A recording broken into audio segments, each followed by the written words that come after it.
नमस्कार, मैं आपके साथ अंजना और आप देख रहे हैं बुलेट रिपोर्टर। आइए बढ़ते हैं आज की बड़ी खबर की ओर। Breaking news. जबलपुर नटवर लाल पिता पुत्र का फर्जीवाड़ा। 14 एकड़ जमीन पर कूटरचना कर पाया मालिकाना हक। जबलपुर के शेखपुरा स्थित 14 एकड़ जमीन का मामला। मुंबई गई जमीन के असली वारिसान रेखा आचार्य के बदले किसी अन्य वृद्ध महिला को अधिकारियों के सामने पेश कर किया कारनामा। वृद्धा की मौत के बाद उनके बेटे अनुराग आचार्य ने फोती नामांतरण अपने नाम करवाना पेश किया था आवेदन। जांच के दौरान हुआ फर्जीवाड़े का खुलासा। आरोपी विजय गोंटिया और यश गोंटिया ने किया फर्जीवाड़ा। आरोपियों ने फर्जी तरीके से उससे जमीन के आवास में 30 लाख का लोन भी ले लिया। दोनों पिता पुत्र के खिलाफ दर्ज हुई FIR। बुलेट रिपोर्टर के लिए ब्यूरो रिपोर्ट, जबलपुर, मध्य प्रदेश। क्या है पूरा मामला सर? ये थाना शेखपुरा के अंतर्गत ग्राम सुरई का है और ये पारिवारिक जमीन से संबंधित एक विवाद था और इसकी शिकायत जो है अनुराग आचार्य आशुतोष पांडे के द्वारा तहसील में दी गई थी और इसमें तहसीलदार शेखपुरा के द्वारा जो है जांच करवाई गई है और उनके तरफ से पटवारी जी के द्वारा जो है प्रतिवेदन प्रस्तुत किया गया है और उस प्रतिवेदन में जो है यश गोठरिया और विजय गोठरिया के द्वारा जो है कोई रेखा बाई है, उनके नाम की कोई ज़मीन थी। उस ज़मीन को जो है फर्जी तरीके से नामांतरण किया गया है, ऐसा प्रतिवेदन प्राप्त हुआ है और उसके आधार पर थाना शेखपुरा में जो है अपराध क्रमांक 7625 और धारा 318, 338, 336, 304 के तहत BNS के तहत जो है अपराध दर्ज करके अनुसंधान की जा रही है। जांच में क्या पाया गया? जांच चूँकि ये तहसीलदार साहब ने दिया है और तो उसमें जो जांच जो तथ्य हैं फर्जीवाड़ा होना पाया गया है, उसी आधार पर ये FIR दर्ज की गई है। किन के खिलाफ FIR दर्ज की गई? यश गोठिया और विजय गोठिया, दो लोगों के विरुद्ध प्रथम दृष्टया।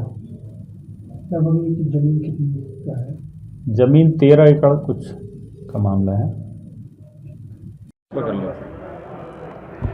इन्होंने अनुराग मकसूदन आचार्य, उनकी माता रेखा देवी, जो लगभग 15-20 साल पहले मुंबई में शिफ्ट हुए हैं, हो गए थे। यहाँ पर वो आए ही नहीं लगभग 15 साल से।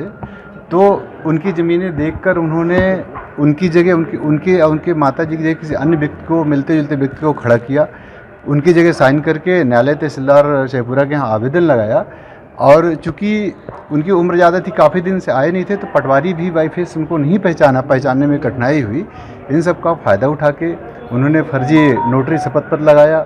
नोटरी श्री आनंद मोहन चौधरी जी का, उनका सत्यापन प्रमाण पत्र है, वो शपथ पत्र उनके यहाँ से जारी नहीं हुआ। न्यायालय में भी उपस्थित होकर आदेश पत्रिका में साइन किए। सेम जिस दिन न्यायालय में साइन किया उसी दिन मुंबई में अनुराग मकसूदन आचार्य जो पीड़ित हैं इलाज भी करा रहे थे। अब चूंकि उनकी जो आधार, उन्होंने ID पत्र, परिचय पत्र लगाया हुआ था, पैन कार्ड लगाया था, लगभग मिलती जुलती शक्ल थी, तो कई बार भीड़ भाड़ होता है तो वो पहचान में नहीं आती, उसका उन्होंने फ़ायदा उठाया। न्यायालय में भी साइन किया, किसी अन्य व्यक्ति खड़ा होकर अवैधानिक तरीके से, पटवारी के यहाँ भी अवैधानिक तरीके से साइन किया, फर्जी नोटरी प्रमाण पत्र भी लगाया।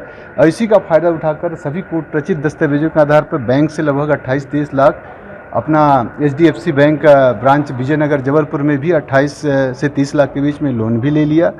सारी चीज़ किया उन्होंने।